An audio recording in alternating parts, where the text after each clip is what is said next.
Ended as gloriously as it had begun. In brilliant sunshine, she rounded the outer spit buoy towards Portsmouth Victory Jetty, the crew lining her deck beneath a paying-off pennant stretching from bridge to stern.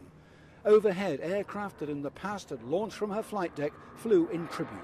Among them a 1940s Sea Fury, bringing memories for one old shipmate waiting on the dock. Enjoyable times.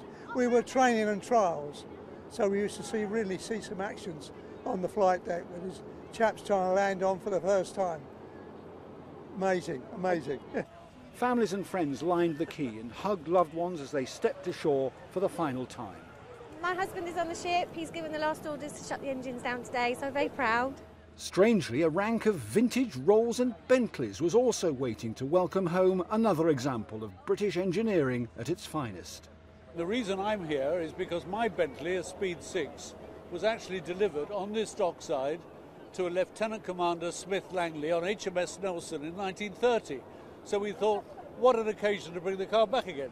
For the ship's company, mixed emotion, as they left what for some had been their home for much of their seagoing service. The last commander of Britain's oldest operational warship summed up the feelings on board.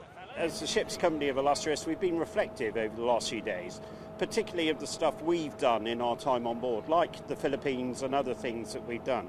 But also, we were lucky enough to be at the Queen Elizabeth naming a couple of weeks ago.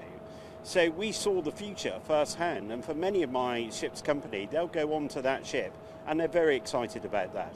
Actually, when it comes to warships, the Royal Navy are not overtly sentimental. Many of those who today will be leaving Illustrious are looking forward to doing duty aboard her successor as the new generation of carriers comes online.